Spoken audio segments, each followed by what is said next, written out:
জানা যায় আমাদের সামনে আছেন। অন্যদিকে যারা তাকে জেলে পাঠিয়েছে, যারা তাকে গৃহহীন করেছে, তারা রান্না করা খাবার খেতে পারেনি, পালিয়ে যেতে বাধ্য হয়েছে। মাথার উপর তাদের ঝুলছে মৃত্যু পরোয়ানা। এরশাদকে ভোগ করতে হয়েছে দীর্ঘ কারাবাস। ১/১১ সরকারের প্রধান ব্যক্তিরাও দেশত্যাগে বাধ্য হয়েছে। বিসমিল্লাহির রহমানির রহিম।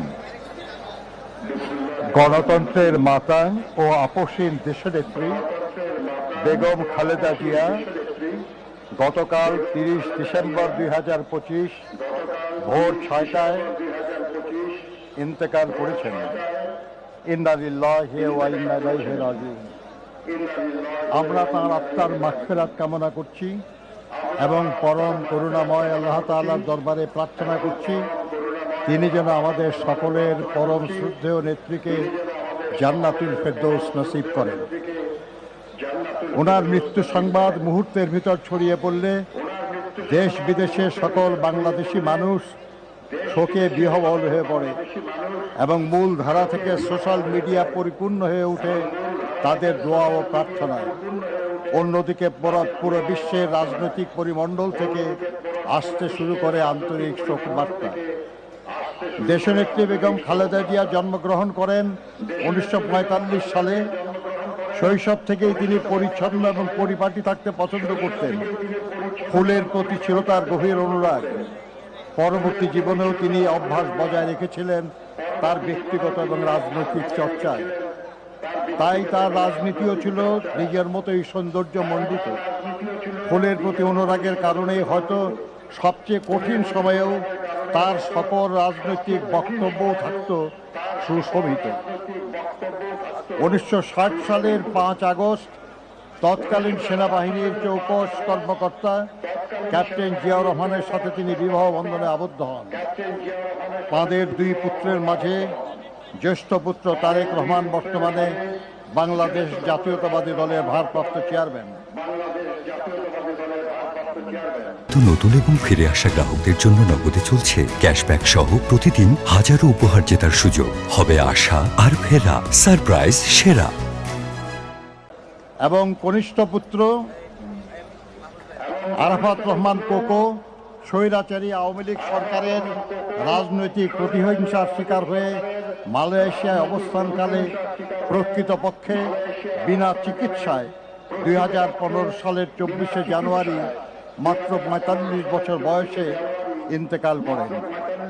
তার লাশ যখন ঢাকায় আসে তখন তার মা দেশনেত্রী বেগম খালেদা জিয়াও ছিলেন তার গুলশান অফিসে সেই একই সরকারের প্রতিহিংসার শিকার হয়ে অন্তরীণ। দেশনেত্রী বেগম খালেদা জিয়ার রাজনীতিতে আগমন ছিল আকস্মিক, কিন্তু দেশের প্রয়োজনে তা ছিল অনিবার্য। ১৯৮১ সালের ৩০শে মে কতিপয় বিপদগামী সেনা কর্মকর্তার হাতে রাষ্ট্রপতি জিয়াউর রহমান বীর উত্তম শাহাদত বরণ করার পর দলীয় সরকারের ভিতরেই ষড়যন্ত্রকারীরা তৎপর হয়ে ওঠে। সাংগঠনিকভাবে বিএনপি এবং সরকার দুর্বল হয়ে পড়ে। সেই সময় দল এবং দলীয় নেতাদের মনোবল অটুট রাখার লক্ষ্যে ১৯৮২ সালের ৩ জানুয়ারি দেশনেত্রী বেগম খালেদা জিয়া বিএনপির সদস্যপদ গ্রহণ করেন। শুরু হয় তার রাজনৈতিক জীবনের ক্লান্তিহীন পথ চলা।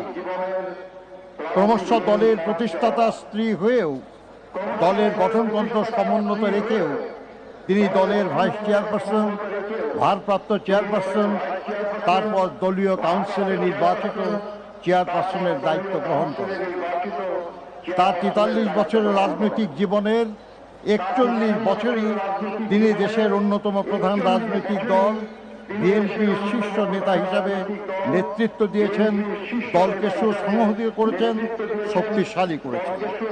দীর্ঘ ৯ বছর স্বৈরাচারী এরশাদের বিরুদ্ধে অবিরাম লড়াই করে ১৯৯১ সালে অবাধ সুষ্ঠু নির্বাচনের মাধ্যমে বিএনপিকে পুনরায় রাষ্ট্র ক্ষমতায় অধিষ্ঠিত করেন তিনি। জাতির কাছে তিনি পান আপসহীন দেশনেত্রীর মর্যাদা। দেশ ও দেশের মানুষের স্বার্থ রক্ষায় চির আপসহীন। দেশনেত্রী দেশ বিদেশের কোনো অপশক্তির সামনে কখনো মাথা নত করেননি। কোনো প্রলোভন, কোনো ষড়যন্ত্র বা হুমকি তাকে তার জীবনের সেই দিন অবধি আপোষের পথ বেছে নিতে বাধ্য করতে পারেনি। তিনি বরাবর থেকে গেছেন দেশের মানুষের পাশে। তিনি বলতেন, বিদেশে আমাদের বন্ধু আছে, প্রভু নেই। জনগণের কল্যাণে গ্রহণ করেছেন একের পর এক যুগান্তকারী সব কর্মসূচি। উন্নয়ন ও সমৃদ্ধি অর্জনে তার সাফল্য বাংলাদেশকে বিশ্ব চিনেছিল ইমার্জিং টাইগার হিসেবে। জনগণের ভালোবাসায় সিক্ত হয়ে প্রধানমন্ত্রী নির্বাচিত হয়েছিলেন 3 বার। প্রতিটি জাতীয় নির্বাচনে একজন ব্যক্তি যতটি আসনে প্রতিদ্বন্দ্বিতা করতে পারে তিনি তা করেছেন, এবং নির্বাচনে 5টি করে, এবং শুধু 2008 সালে 3টি আসনে প্রতিদ্বন্দ্বিতা করে সব কয়টি আসনে বিজয়ী হয়েছেন তিনি। জনগণের প্রকৃত সমর্থনে এবং বিপুল ব্যবধানে নির্বাচনে পরাজয়ের গ্লানি তাকে স্পর্শ করতে ব্যর্থ হয়েছে বারবার। জনপ্রিয়তার এমন দৃষ্টান্ত শুধু বাংলাদেশে নয়, বিশ্বে বিরল। তিনি ছিলেন বাংলাদেশের প্রথম এবং মুসলিম বিশ্বে দ্বিতীয় নারী প্রধানমন্ত্রী। গণতন্ত্রকে ভালোবেসে তিনি গণতন্ত্র পুনঃপ্রতিষ্ঠার জন্য লড়াই করেছেন এবং দায়িত্ব পেয়ে গণতন্ত্রকে কার্যকর করার উদ্যোগ দিয়েছেন বলেই দেশ বিদেশের গণতন্ত্রকামী মানুষ তাকে গণতন্ত্রের মাতা বলে সম্মানিত করেছে। উন্নয়ন ও সমৃদ্ধির লক্ষ্যে গৃহীত তার কর্মসূচি ছিল অসংখ্য। নারী শিক্ষার প্রসারে উপবৃত্তি প্রথা ও শিক্ষার জন্য খাদ্য কর্মসূচি, মুক্তিযোদ্ধা ও প্রবাসীদের কল্যাণের জন্য পৃথক মন্ত্রণালয় প্রতিষ্ঠা ছিল তার মাঝে অন্যতম। দেশনেত্রীর ব্যক্তিগত জনপ্রিয়তা, সাংগঠনিক সক্ষমতা এবং দেশের স্বার্থে অনমনীয়তা তার রাজনৈতিক কর্তৃপক্ষ রাজনৈতিকভাবে মোকাবেলা করতে ব্যর্থ হয়ে তাকে ব্যক্তি শত্রু হিসাবে গণ্য করা শুরু করে। স্বৈরাচারী শেখ হাসিনা, স্বৈরাচারী হোসেন মোহাম্মদ এরশাদ, এমনকি তথাকথিত 1/11 সরকারের সময়ও দেশনেত্রীকে কারারুদ্ধ করা হয়। ফ্যাসিবাদী হাসিনা স্রেফ প্রতিহিংসা চরিতার্থ করার জন্য দেশনেত্রীকে তার শহীদ স্বামীর স্মৃতি বিজড়িত বাড়ি থেকে উৎখাত করে এবং মিথ্যা অভিযোগে 17 বছরের কারাদণ্ডে দণ্ডিত করে। তবুও আধিপত্যবাদী অপরাজনীতির সাথে তিনি আপোষ করেননি মত প্রকাশের স্বাধীনতা কিংবা ভোটাধিকারের প্রশ্নে। ফলে তিনি হয়ে উঠেছিলেন ফ্যাসিস্ট শাসন বিরোধী লড়াইয়ের অনন্ত অনুপ্রেরণা। আজ দেশনেত্রী সব অভিযোগ থেকে মুক্ত হয়ে লক্ষ কোটি মানুষের শ্রদ্ধা ও ভালোবাসায় সিক্ত হয়ে